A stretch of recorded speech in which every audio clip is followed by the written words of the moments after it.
Bonjour à toutes et tous, je reviens vers vous afin de vous expliquer un petit peu quels sont les objectifs que nous défendons et le combat que nous désirons mener en vue des prochaines élections. En fait, comme vous le savez, le mouvement citoyen libre, depuis des années, travaille sur pas mal de projets, d'idées que nous avons pu travailler en profondeur avec des implications de personnes qualifiées afin de pouvoir traiter de sujets tels que les taxes sur la transaction financière, ou appelées microtaxes évidemment, sur l'allocation universelle, sur le cumul des mandats, même sur la sortie éventuelle de l'Union européenne. Ce sont tous des sujets qui, qu'on le veuille ou non, demeurent des sujets d'actualité. Et à un moment, dans nos priorités, effectivement, que nous avions dégagées à la naissance du mouvement, il y avait aussi l'application du référendum, connu maintenant grâce aux Gilets jaunes, via l'appellation du RIC, qui est le référendum d'initiative citoyenne. Cet objectif qui est prioritaire. Pourquoi? Plusieurs raisons à cela. Parce que comme je vous l'ai déjà dit dans d'autres capsules, et comme nous le relayons souvent sur les réseaux sociaux, nous ne prétendons pas être la science infuse, et les travaux sur lesquels nous avons travaillé, même si nous en sommes convaincus, demandent à être partagés.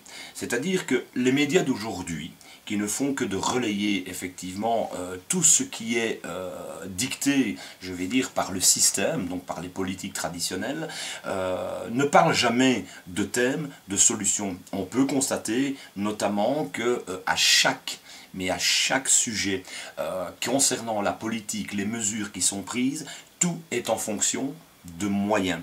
On entend souvent nos hommes politiques, nos femmes politiques déclarer oui, c'est un manque de moyens, nous ne pouvons pas appliquer telle ou telle mesure. Or, il se fait que ce que nous demandons, nous en tant que citoyens qui formons la société, qui en faisons partie intégrante, qui la faisons vivre, nous sommes aussi les employeurs de toutes ces personnes. Ce que nous attendons d'eux, c'est pas de les entendre dire nous n'avons pas les moyens d'eux, c'est simplement de trouver une autre politique en disant mais nous allons dégager les moyens pour pouvoir amener telle ou telle mesure qui serait profitable à l'ensemble des citoyens que nous sommes. Or, aujourd'hui, ce sont deux mondes qui sont différents. Et après la réflexion, nous pensons effectivement que tous ces sujets ont le mérite d'être portés au grand débat public à travers nos médias, mais à travers aussi des assistances parlementaires, aussi à travers des assemblées constituantes de citoyens, parce que tout le monde est concerné par l'avenir, tout le monde est concerné par ce qui va nous arriver à nous, à nos enfants et nos petits-enfants. Pourquoi est-ce que je parle de ce sujet-là? C'est parce que il nous paraissait important de l'aborder. Je pense que c'est une question qui est vitale, puisque tout est lié aujourd'hui à ce manque de moyens. Et je pense qu'il est temps, mais réellement temps, de pouvoir rapporter tous les travaux, des uns et des autres, que ce soit les travaux qui ont été effectués par le mouvement citoyen libre, mais par d'autres mouvements. Nous sommes nombreux à avoir travaillé, et toutes ces solutions-là qui n'ont jamais été abordées, et qui n'ont jamais été étudiées par l'ensemble du monde politique, qui reste dans son petit monde à lui, et bien justement, nous voulons aujourd'hui les apporter en débat public. Le problème étant que ce système qui cadenasse tout ne nous le permet pas. C'est pourquoi, dans nos objectifs prioritaires, il y en a un qui se dégage et qui reste la clé, mais vraiment la clé, qui va pouvoir ouvrir toutes les portes d'un autre monde, d'un autre mode de fonctionnement. Et effectivement, cet objectif, c'est ce que nous défendons, c'est ce que nous portons très fort, c'est le RIC. Donc c'est ce référendum d'initiative citoyenne que nous voulons contraignant, que nous voulons inscrire dans notre constitution et qui demain pourra simplement servir à ce que chaque citoyen puisse s'impliquer dans les décisions qui pourraient et qui pourront sceller leur avenir et celui de leur enfant. J'ai ici, et je vous le montre Voilà un exemple simplement de ce qu'est le RIC. Et c'est ce qu'on appelle le RIC sans condition. Parce qu'aujourd'hui, ce RIC dont on parle, notamment beaucoup, grâce aussi aux Gilets jaunes, et qui est apparu subitement dans tous les programmes, je dirais, des partis traditionnels, mais évidemment à leur sauce, bon, on en parle sous condition, oui, il faut l'encadrer, tout ça reste très vague. Et en fait, le RIC, c'est simplement, je le reprends et je le lis devant vous, il doit être législatif, c'est-à-dire que les citoyens demain pourront proposer une loi. Il doit être constituant, donc on peut travailler sur la Constitution qui doit s'adapter à un monde qui évolue, avec les enjeux de demain, qui ne sont plus nécessairement les enjeux de 1800, date à laquelle la Constitution a été élaborée. Il doit être aussi révocatoire, ce qui permettra simplement d'avoir un moyen de contrôle majoritaire sur des élus et simplement pour pouvoir révoquer un élu. Aujourd'hui, on assiste dans le système à une immunité parlementaire qui protège en fait tous ces élus-là, même lorsqu'ils ont commis des fautes qui, pour le commun des mortels, n'importe quel citoyen, aurait eu des conséquences bien plus graves et plus dramatiques. Et enfin, il doit être abrogatoire. Abrogatoire, c'est pouvoir supprimer une loi. Pourquoi? Ben, tout simplement parce qu'on se rend compte que nous vivons avec cette constitution qui a été élaborée, mais que tout n'est pas à jeter et qu'il y a des points essentiels. Et aujourd'hui, on nous a fait passer des mesures qui sont contraires à la constitution. Et là, à un certain moment, on doit pouvoir justement retrouver cette détermination et ce pouvoir de décision pour pouvoir retirer une mesure, retirer une loi.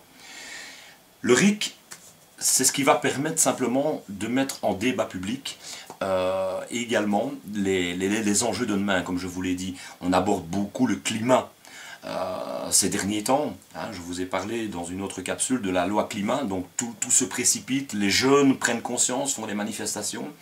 Et dans une interview, notre Premier ministre sortant, Charles Michel, déclarait qu'il allait prendre à bras le corps justement cet enjeu et pouvoir réunir autour de lui bon nombre d'associations, de mouvements qui ont travaillé effectivement sur le climat, qui proposent des solutions, les réunir autour d'une table et pouvoir dégager avec eux des solutions que l'on pourrait financer.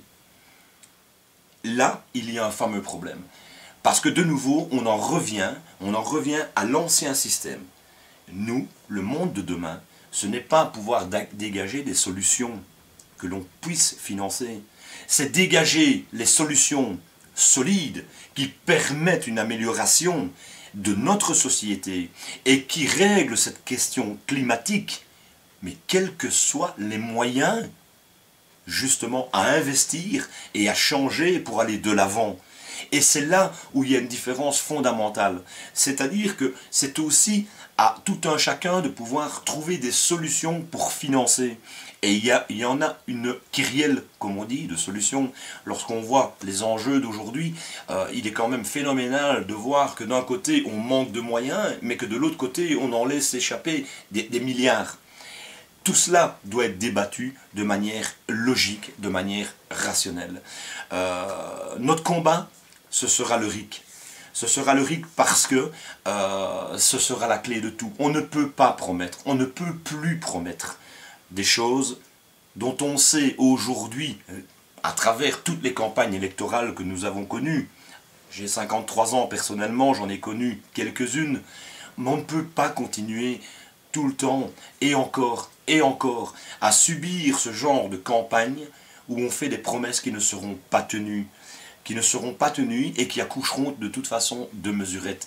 Et c'est là où quelque part il faut avoir conscience du véritable défi qui est devant nous et l'occasion qui se présente aujourd'hui avec le réveil des consciences de justement porter ce RIC à bras le corps. Parce que vous pouvez, et bien sûr, il y a des idées qui sont bonnes, mais dans toutes les formations, et je ne parle pas uniquement des mouvements citoyens qui sont en train de se créer aujourd'hui, il y a des collectifs qui se créent. Je ne dis pas, et nous ne disons pas, que c'est mauvais, que les idées sont mauvaises. Le problème étant que ces idées-là ne seront pas appliquées, elles ne l'ont jamais été, parce que justement, ça empêche le système d'aujourd'hui, celui qu'on nous impose, de perdurer et de continuer. Donc au final, c'est se battre, c'est user beaucoup d'énergie. Et comme on le dit souvent, lorsque l'on veut atteindre la Lune, il faut viser les étoiles, jamais les nuages. Donc en fait, nous avons un objectif, c'est de passer et de pouvoir forcer cette minorité à modifier notre constitution, à y inscrire le RIC, afin que ce soit l'outil de première nécessité,